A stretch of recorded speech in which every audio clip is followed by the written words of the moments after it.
ये श्लोक पूरे जीवन की धरा है। अगर आप कहीं हार में निराश हो गए तो ये मार्ग लड़खड़ाने लगेगा। बिल्कुल नहीं लड़खड़ाना। आप लोगों को तो रोज सत्संग मिल रहा है, अपने को तो ऐसा भी सौभाग्य नहीं था कि सत्संग रोज मिले। कम से कम सत्संग में हमें वो शब्द मिल जाते हैं जिनसे हम पुनः हृदय को उत्साहित करके इस मार्ग में चला पाते हैं। इसलिए बहुत मंगलमय मार्ग है, पर बहुत कठिन मार्ग है। कठिन इसलिए है कि हमारा अभ्यास विषय मार्ग में चलने का है और ये बिल्कुल उसके उल्टा मार्ग है। अब कभी न कभी कोई न कोई ऐसी आक्रमण वृत्ति माया की होगी जहां हम हार सकते हैं, तो हमें कभी निराश नहीं होना, ये हृदय में बैठा लीजिए। दूसरी एक उपासक के अंदर वृत्ति रहती है कि अगर मैं ये देख लूं, अगर मैं ये भोग लूं, तो बार बार जो मन कहता है एक बार उसको समझा देंगे ना कि देखो भोगा उसमें सुख नहीं, जैसे शास्त्रों में लिखा है। ये होता है पक्का, ये मत समझो कि किसी एक की बात है। सबके अंदर ये मन की चालबाजी, जो तुम्हारे अंदर वही हमारे अंदर, तुम्हारे सबके अंदर। एक बार देख लेते हैं, हृदय में जलन होती है, पीड़ा होती, व्यथा होती। उपासक उसकी काट तो जानता है पर प्रयोग नहीं कर रहा, विषय आकर्षण के कारण काट जानता। उपासक तभी बना है जो उसको पता है। अगर उपासक है तो सत्संग सुना ही होगा, शास्त्र स्वाध्याय किया होगा, तो शास्त्र स्वाध्याय सत्संग इसी के लिए तो ज्ञान मिलता है, इन्हीं से लड़ने के लिए। पर उस समय विषय प्रीता होने के कारण वो उनका प्रयोग करना भूल जाता है। अब जो ये बात आई है इस पर समझना होगा। पहली बात तो हमने पूरी आपको बता दी कि कहीं हमको लड़खड़ाना नहीं, निराश नहीं होना। किसी भी परिस्थिति में निश्चित भगवत प्राप्ति होगी। चुप शांत, कहीं कोई इसमें तर्क की कोई गुंजाइश नहीं है। भागवत में लिखा हुआ, अगर मेरा भक्त है, अनन्य है, उसके हृदय में नाना प्रकार की विषय वासना है, तो मैं उसके हृदय में बैठकर उसको निर्विकार करता हूं। ध्रुवदास जी 42 लीला में कहते हैं, यद्यपि भक्त अनन्य जो विषय इंद्रियन बस होए, कर्मठ कोटि जितेंद्रियन ते समलाय न कोय। यदि वो श्यामा श्याम का अनन्य है पर विषयी है, तो करोड़ों कर्मकांडी और जितेंद्रिय उसकी समानता नहीं कर सकते, क्योंकि कर्मकांडी को कर्म पर विश्वास है, जितेंद्रिय को अपनी जितेंद्रियता पर विश्वास है, और इसको प्यारे जू का भरोसा है, लेकिन इसकी बराबरी कोई नहीं कर सकता। यद्यपि वो विषय, यद्यपि भक्त अनन्य जो विषय इंद्रियन बस होए। ये कोई केवल ऐसे नहीं कि ये भाषण हो रहे हैं, मनमानी जो आया सो बोल दिया। तस्मात् शास्त्रम प्रमाणम, और सबसे बड़ा शास्त्र ये है हमारी छाती, जिसको हम जीते चले आ रहे हैं। ये मन कभी कभी हमको ऐसा प्रेरित करता है, जहां इसको विषय संयोग होने का अवसर दिखाई दिया, कोई क्रिया, कोई संयोग, कुछ, तहां ये मन बुद्धि को इस तरह से आकर्षित करता है कि सुना है शास्त्र, गुरुजन कहते हैं कि सुख नहीं है, पर अगर हम इसे एक बार भोग लेते तो हमें पता चल जाता कि सुख नहीं, फिर हम अपने मन को समझा देते। इस बात पर आपको सावधान होना है। ये नहीं कि ये हमारे हृदय में आती, इनके हृदय में आती, इनके आपके हृदय में नहीं, ये चराचर जगत की बात कह रहा हूं। जो मन को पढ़ा जाता है ना, जैसे संत जन दूसरे की बात 1 मिनट, ये सिद्धि की बात नहीं होती, वो अपने मन को पढ़ते हैं और वही बात कहते, तो वही सबके मन में लगा, हाँ अरे यार ये तो हमारे मन की बात बोल दिया, ऐसे ही चल रहा था। ऐसा वो नहीं है कि तुम्हारे मन की बात कह रहे, नहीं, उन्होंने अपने मन को पढ़ा है, अपने मन को देखा है। आप बहिर्मुख इसलिए समझ नहीं पा रहे, वो उसी को पढ़ते रहते, एक एक हरकत उसकी देखिए। तो जब वो बात कह रहे हो, जब आपको मन में वही चल रहा है, तो आपको लगता है ये तो हमारे मन की, आज जो सत्संग हुआ केवल मेरे लिए हुआ। ऐसा उनका मन, उन्होंने अपने मन को देखा है। तो ये मन ऐसी प्रेरणा करता है। जब हमारा मन किसी भी भोग के लिए ऐसी प्रेरणा करे कि यदि हमें ये भोग मिल जाता तो हम अनुभव कर लेते और मन शांत कर लेंगे। ऐसा होता है कि बहुत दिन से यार लगा है मन में कि समोसा चटनी लाओ यार, एक बार खा के देखते हैं।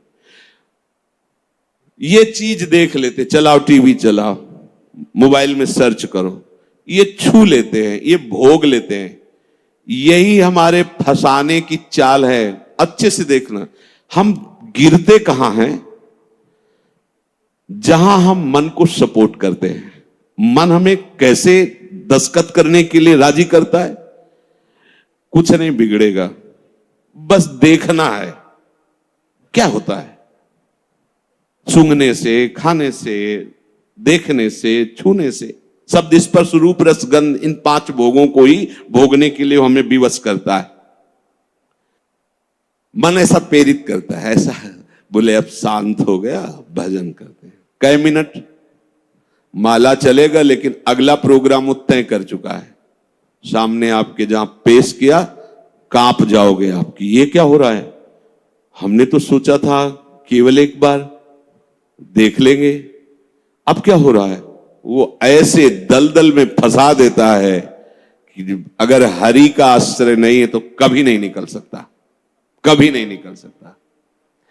न जातु कामः कामनामुपभोगेन शाम्यति, हविषा कृष्ण वर्तमेव भूय एवाभिवर्धते। ये विषयों की लालसा भोगने से कभी भी शांत नहीं होती। ब्रह्म ऋषि महापुरुष इनके अनुभव की बात है। न जातु कामः कामनामुपभोगेन शाम्यति। समझ लो, मन को ठीक करने के लिए महापुरुषों के वचन ही शस्त्र हैं, वचन ही प्रमाण हैं।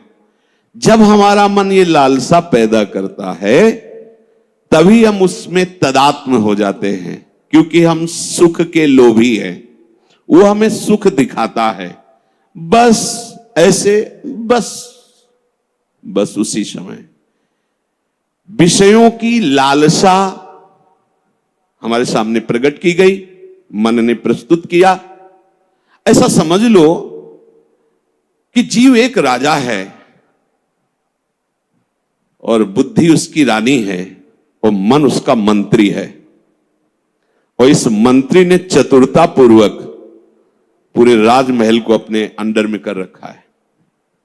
जैसा यह चाहता है वैसा दस्तखत दोनों से करवा लेता है। मन, हमारी बुद्धि एक एक वृत्तियों पर अधिकार कर चुका है। अगर बुद्धि निश्चय करती कि गलत है, बिल्कुल नहीं सुनता और दस्तखत करवा ही लेता है, समझना। और राजा इतना अधीन हो चुका है बुद्धि और मन के कि वो कुछ निर्णय करता ही नहीं है। जहां जैसे रानी ने इशारा किया तो मंत्री ने कागज रख दिया, उसने दस्तखत कर दिया, पढ़ा भी नहीं कि है क्या ये। अगर वो पढ़ ले और वो रानी और मंत्री की अधीनता को समझ जाए कि मैं इनके अधीन हो रहा हूं, तो आप समझो 1 सेकंड में पूरा सिस्टम ठीक हो जाएगा, क्योंकि वो सर्व सामर्थ्यशाली है। बस चूक यही हो रही, आज तक कभी उसने पढ़ा ही नहीं कि क्या पेश कर रहा है, बस दस्तखत कर दिया। उस राजा की क्या दुर्दशा होगी जिसकी रानी और मंत्री भी उसके खिलाफ ही खड़े हुए हैं और उसको लग रहा है सब अनुकूल है। उस राजा की क्या दुर्दशा होगी? क्या है वो राजा, किस बात का राजा है? वही दशा इसकी है। ईश्वर अंश जीव अविनाशी, चैतन्य अमल, आनंद सुख राशि। वो जीवात्मा बुद्धि की प्रियता में, मन की सलाह में फंसकर निकृष्ट भोगों में, कहां आनंद राशि, कहां चिदानंद घन स्वरूप और कहां मलिन प्राकृतिक भोग, हर में दस्तखत। सोच ही नहीं पा रहा है। ये लो, मांस लो, मदिरा लो, व्यभिचार लो, ये सब में दस्तखत। यही दुर्दशा हो रही। बिना दस्तखत के तुम्हारे ये मन रूपी मंत्री और बुद्धि रूपी रानी कुछ नहीं कर सकती। ध्यान रखना, तुम्हारा सपोर्ट आवश्यक है उसको, और वो तुम्हें 1 सेकंड के कम हिस्से में अपने में कर लेता है, क्योंकि आप इतने आसक्त हो चुके हैं बुद्धि में और मन में कि वो निर्णय मन और बुद्धि का न मानकर सीधा अपना मानते। मुझे ये चाहिए, मैंने ये भोगा, मैं ये भोगूंगा, सीधे। अब आप इस रास्ते को नहीं जान रहे, फंस रहे प्राय सब। मैं इसके बिना नहीं जी सकता, इतना तो मुझे चाहिए ही। ये आज बहुत सोच समझ करके बातें दिमाग में बैठलना, ये शास्त्रीय बातें कम, हृदय की बातें इसमें ज्यादा हम इसलिए कह रहे हैं कि यही हम लड़खड़ा जाते और यही हम फेल हो जाते हैं। और यही लगता है अब क्या है यार, किसी तरह जी लो बस। नहीं नहीं, संतों से शास्त्र इसलिए श्रवण किए जाते कि शास्त्र में जो लिखा है उसको तुम्हारे समझने की ज्यादा आंतरिक पहुंच नहीं है, संतों ने उसको जिया है और उस शब्द को उन्होंने स्वाद लिया है, फिर उसे जब बोलते हैं अपने अनुभव के साथ तो एकदम दिमाग में आके बैठ जाता है। एक बार भी जिस इस देश में उतर गया भोगने के लिए, सिर्फ एकमात्र हरि के चरणार बिंद है कि वापस ला सकते, दूसरे के सामर्थ्य नहीं। ये ऐसा दलदल है कि वो धंसता ही चला जाएगा, डूब जाएगा, नहीं निकल सकता और नहीं निकल पाए आज तक। पूरे अनादि जन्म व्यतीत हो गए। आज हरि कृपा से, गुरु कृपा से साधु संग प्राप्त हुआ है तो हमें ऐसे दलदल से निकाल कर ऐसे स्वच्छ और सुरक्षित स्थान पर उन्होंने खड़ा कर दिया। तो आप सब ध्यान दीजिए, ये मन आपको कैसे फंसाता है। ये आपके सामने आपकी कमजोरी पा गया है। क्या? जीव सुख समुद्र का अंश है, वो केवल सुख चाहता है। ये कमी पा चुका है, इसको सुख चाहिए। और सलाह और दिशा दोनों गलत हो गई। सलाहकार मन प्रकृति से मिला हुआ है और दिशा विषय भोगों की तरफ चली गई। अब ये जिस विषय को कह देता है ये स्वीकार कर लेता है। अब इस बात को आपको काटना होगा। वो आपके सामने लालसा पेश करेगा सुख भोग की। अज्ञानी कभी इससे नहीं निकल सकता, ध्यान रखना। और भक्त कभी अज्ञानी नहीं होता। बड़े बड़े भक्तों को देख लीजिए, भक्तराज श्री हनुमान जी महाराज, ज्ञानी नाम अग्रगण्यम बुद्धिमताम वरिष्ठम। भक्तराज गरुड़ जी, जिन पर भगवान स्वयं आसन लगाते बैठते हैं, गरुड़ महाज्ञानी गुण राशि। हाँ, भक्त को कोई कहे कि ये तो अज्ञानी, भक्त परम ज्ञानी होता है। दोनों पक्षों का ज्ञान होता है, प्रेम का भी और आत्मस्वरूप के बोध का भी।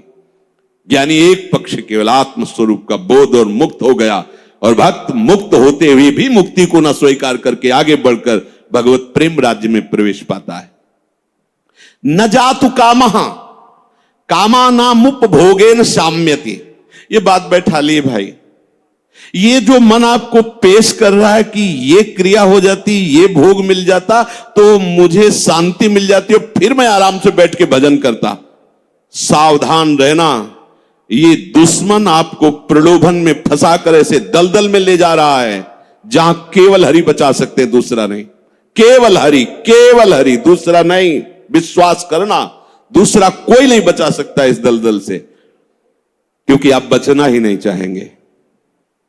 ये ऐसी मृत्यु है कि इससे आप हंसकर गले लगाएंगे, इसके लिए तड़पेंगे। ये न भयावह नजर आएगी और न एक कटु नजर आएगी, पर ये जहर से भी ज्यादा कटु है और मृत्यु से भी ज्यादा भयावह है।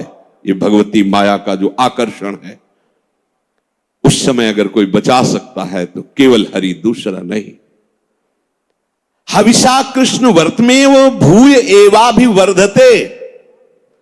जैसे अग्नि में घी डालते जाओ तो अग्नि प्रज्वलित ही होगी, बुझेगी नहीं। ऐसे ही तुम्हारे सामने मन की जो जो भेजी हुई भोग लालसाएं हैं, अगर उनको तुम स्वीकृत करते गए तो तुम्हारी कामना तुम्हारा नाश कर देगी, तुम्हारा पतन कर देगी, दुर्गति प्राप्त हो जाएगी। न चेन्द्रियाणाम भोगाभ्यासेन वैतृष्ण्यम कर्तुम शक्यम कस्मात्। भोगों के भोगने से विषयासक्ति इंद्रियों की भोग चंचलता बढ़ती है। अतः कभी भी भोग भोगने से सुख और शांति नहीं प्राप्त हो सकती। ये वो महापुरुष जो भूत भविष्य वर्तमान तीनों कालों का ज्ञान रखने वाले हैं, और ऐसा ही आप भी अनुभव करके देख चुके हैं। जो गृहस्थ में है या जो विरक्त है, तो अभी विरक्त हुए हो 10-5 वर्ष से, अनादिकाल से भटक रहे हो, तो विषयों में ही तो भटक रहे हो। केवल अभी ये लगता है आपको, ये नया स्वप्न है, तो लगता है कि हमारा जन्म पता नहीं हुआ कि नहीं हुआ, हमने तो जीवन में कभी भोगा नहीं। अरे बहुत पुराने हो, पुराण पुरुष पुरुषोत्तम के अंश हो, तो तुम भी पुराण सनातन हो। अब इस भोगाभ्यास की तरफ कदम यदि बढ़ाया तो जीवन संकट में फंस जाएगा। इसको रोकने से बात बनेगी, ना से बात बनेगी, हां से नहीं। इसमें हां नहीं। ये इतना जिद्दी स्वभाव का मन है कि लाखों बार तुम ना करोगे तो उसके ऊपर भी हां कराने की कोशिश करेगा वो। ये हारने वाला नहीं। अगर आप ना ही करते रहे तो आपके अधीन होकर मंगल मूर्ति हरि का स्वरूप हो जाएगा, ये भी ध्यान रखना। पर इसके ना के बाद जो इसकी व्यथा पैदा होती है, उसको सहना किसी महात्मा के बस की बात है, विषयी भोगी पुरुषों की नहीं। अगर उसे कोई, जब मन को ना कहा जाता है और फिर वो जो व्यथा पैदा करता है, उस व्यथा को जो सह जाता है, वही परम पद का अधिकारी होता है। यम ही न व्यथ्यन्ते पुरुषम पुरुषर्षभ सब दुखा सुखाधीरम स्वमृतत्वाय कल्पते। वो अमृत पद का अधिकारी हो जाता है। आप अमृत पद के अधिकार के लिए ही निकले, इसलिए सहना पड़ेगा। और वास्तविक सहना है ही नहीं, भ्रम है। अगर थोड़ा सा विवेक जागृत हो जाए तो हंसकर निकल जाओगे, कोई जलन नहीं, कोई परेशानी नहीं। ये केवल माना हुआ है। जो हम देख रहे हैं कि सामने वो सर्प है, वो है रस्सी। हम बड़े बड़े मंत्रवेत्ता बुला रहे हैं, बड़े बड़े अनुष्ठान कर रहे हैं, उनसे क्या होगा? वहां कोई फर्क पड़ने वाला है? कदम नहीं बढ़ रहा, डर रहे, पर है क्या रस्सी। एक का जब पता चला तब एकदम भय खत्म हो गया। कुछ नहीं, मेरा गोविंद ही सब रूपों में लीला कर रहा है। जहां असलियत पता चला तो कोई क्लेश नहीं, कोई हंसी आएगी, अपने ऊपर हंसी आई। का फंसा था। जैसे ठूंठ को भूत मानकर भयभीत हो रहे, पर जब नजदीक गए तो हंसी आएगी। इसको भयभीत, ये तो लकड़ी का ठूंठ है। इसको न चेन्द्रियाणाम भोगाभ्यासेन वै तृष्णम कर्तुम सक्यम कस्मात्। कोई ऐसा नहीं कि भोग भोगते हुए अपनी इंद्रियों को, मन को शांत कर सके। त्यागात शांति। और हमारा मन हमको क्या सलाह देता है? भोगा शांति। भोग लो तो शांत हो जाओगे। अब थोड़ी देर के बाद फिर चैन से भजन। मूर्खता नहीं, तस्मात् शास्त्रम प्रमाणम। पर ये जो मन व्यथा पैदा करता है, ध्यान रखना, सह वही सकता है जिसका नाम चल रहा होगा। राधा राधा राधा। हम कई बार उपासक जो नजदीक होते हैं, किसी भी अचानक पूछते हैं, कहां हो? बोलो बोलो, कहां हो? जी कहां हो? क्या चल रहा है? मंत्र चल रहा है, नाम चल रहा है, वाणी जी चल। जी नहीं, तो क्या चल क्या रहा है? कहां हो? अब चलने लगा। ऐसे अब चल। हर समय ऐसे ही आपको टोकना है, देखना है। जिस समय आप नाम से रहित होंगे, उस समय दी हुई मन की व्यथा को तुम नहीं सह सकते। और नाम चल रहा है तो बीच में आ गया, उस व्यथा और आपके बीच में नाम चल रहा है पूरा का। जैसे बुलेट प्रूफ नहीं होता, गोली मारी तो छाती में लगते नजर आई, पर वो अंदर प्रवेश नहीं कर पाए। वो जैकेट पहने बुलेट प्रूफ। ये बुलेट प्रूफ है। कोई भी विषय आक्रमण जब नाम चल रहा है तो आपको परास्त नहीं कर पाएगा। देख लेना, आप उसी समय हार रहे होंगे जिस समय नाम नहीं होगा। पकड़ लेना। अगर राधा राधा राधा राधा, सब ठीक हो। विषय भोगने की लालसा मन तुम्हें देगा, तुम अस्वीकार करो। क्योंकि भोगने से जैसे अग्नि में घी डालने से अग्नि और प्रज्वलित होती है, ऐसे इंद्रियां और बलवान होकर भोगों की तरफ तुम्हें घसीटेंगी। तुम्हें शांति प्राप्त नहीं हो सकती। अकस्मात किसको हुई है आज तक? यतो भोगाभ्यास मनु विवर्धन्ते रागाः कौशलम चेन्द्रियाणाम। जो भोग भोगने में सुख के अनुभव के भ्रम में फंस गया, उसकी इंद्रियां उसे कला कौशल पूर्वक भोग में और फंसाती है।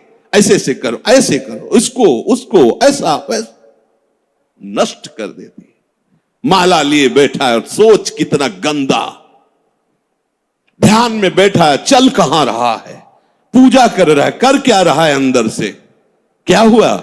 ऐसा क्यों हुआ? क्योंकि भोगाभ्यास, इंद्रियां बलवान होकर के अपने अधीन कर लिए उसको। यद्यपि मृषा, बात झूठी है, कैसे अधीन हो सकता है? पर छूटत कठिनाई, बहुत विवेक की आवश्यकता है।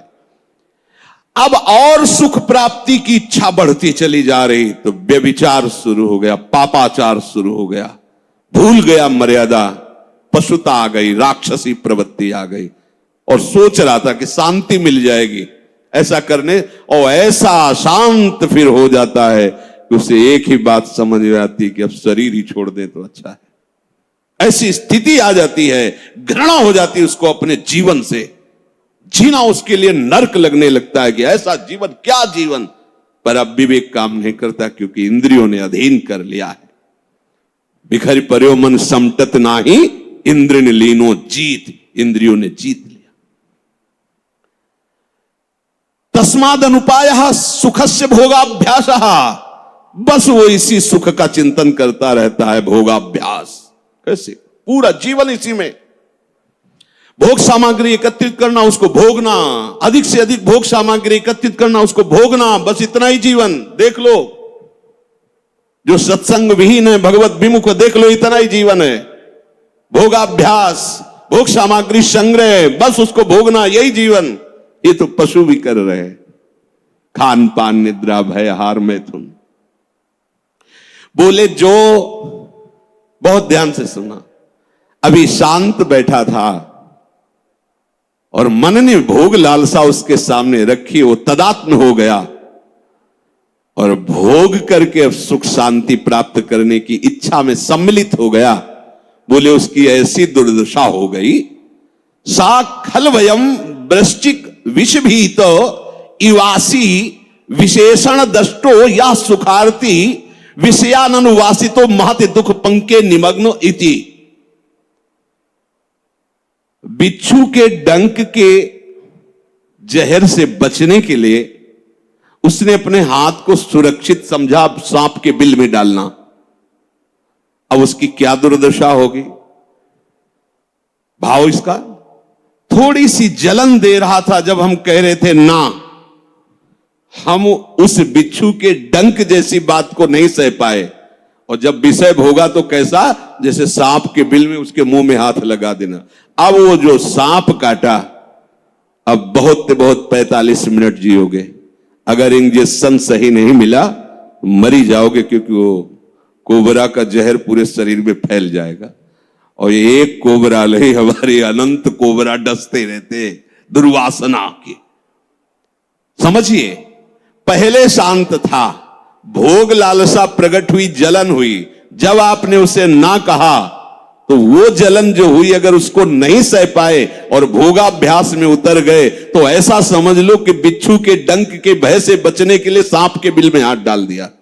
शास्त्र कहे सा खलवयम वृश्चिक विष भीत इवासी विशेषण दष्टो यह सुखार्थी विषयानुवासितो महत दुख पंके निमग्न। अब वो महा दुख में फंस गया।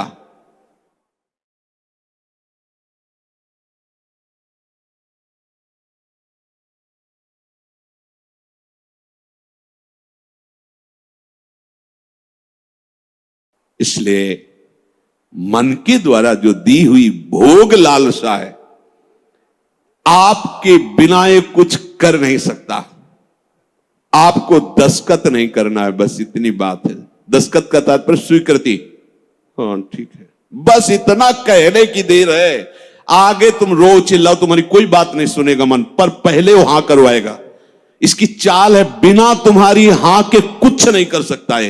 ये बात समझ लो। सब यही सैकड़ों बार प्रश्न होते हैं, वो हमारे अंदर ऐसा, वो ये काम, वो ये बात तुमसे सुधरेगी, किसी के आशीर्वाद से नहीं सुधरेगी। ये भी ध्यान रख लो, ये भी अनुभव की बात कहते हैं।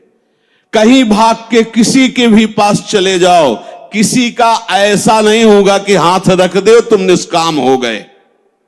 वो तुम्हारी स्वीकृति है, वो सत्संग के द्वारा स्वीकृति। आप बदलिए, आप नहीं बदलेंगे तो किसी की सामर्थ्य नहीं कि आपका हृदय निष्काम कर सके। ध्यान रखना, वो आप तक इस बात को समझ पाएगा कि मन ने कब भोग लालसा पैदा कर दी और आपने कब उसकी स्वीकृति कर ली।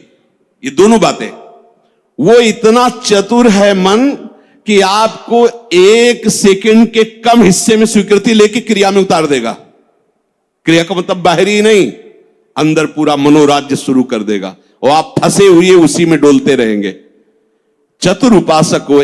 चतुर कौन? रामे भेजे थे चतुर नर। राधा राधा राधा राधा, क्योंकि जब आप मनोराज्य में विचरण करने लगेंगे तो नाम छूट जाएगा। नाम छूटा मतलब हानि हो गई। पकड़ो, तुरंत पकड़ो। यही हमारा साथी, यही हमारा मित्र, यही हमारा बल है नाम, जो हमें इस मन की दुर्वासना द्वारा घसीटने पर भी नहीं घसीट पाएगा।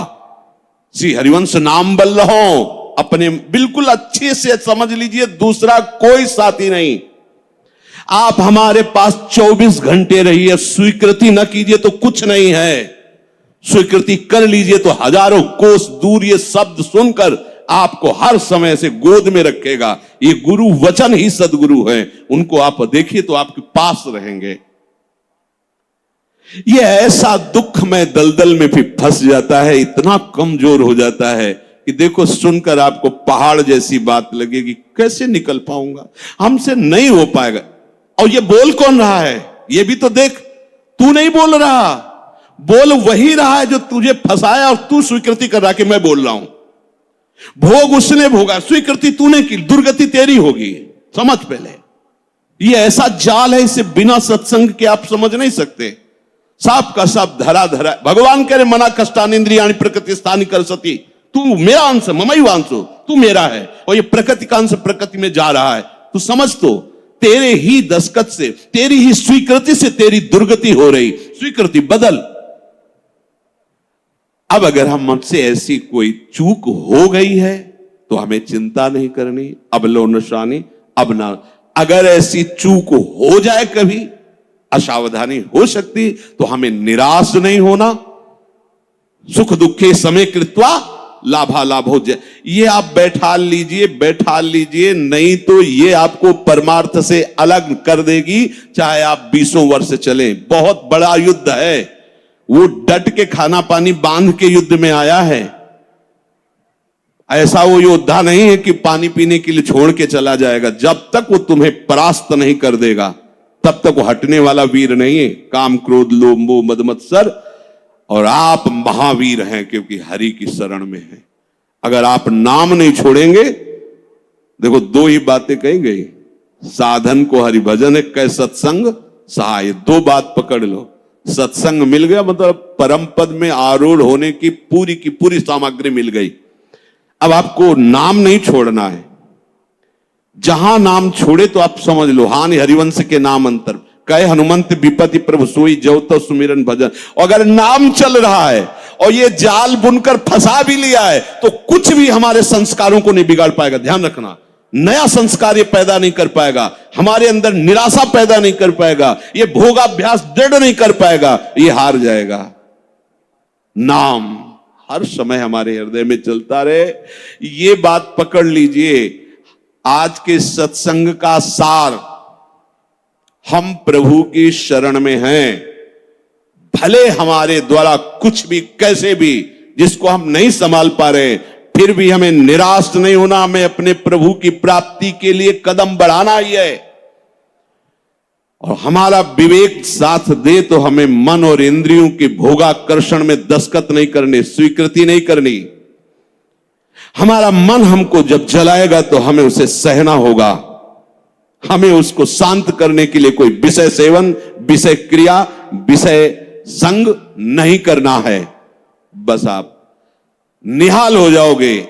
ये तीन बातें एक तरफ और एक बात एक तरफ, हर समय नाम चलाते रहो। अगर ये विवेक धारण करोगे, नाम चलाते रहे, तो आप इसी जन्म में देख लेंगे कि आप दूसरों को तारने वाले बन गए।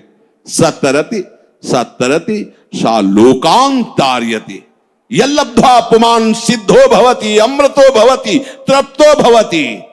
जिसको प्राप्त होकर के सिद्ध हो जाता है, अमृत हो जाता है, तृप्त हो जाता है, वो प्रभु के चरणारविंद का अनुराग है, वो नाम से प्राप्त होता है। नाम तुम्हारी रक्षा करेगा, नाम तुम्हें दुलार करेगा, नाम तुम्हें पुष्ट करेगा, और नाम ही तुम्हें नामी से मिला देगा। या यूं कह लीजिए कि नाम ही नामी को आकर्षित करके तुम्हारे हृदय में प्रकाशित कर देगा। शेष चर्चा की। राधा वल्लभ लाल।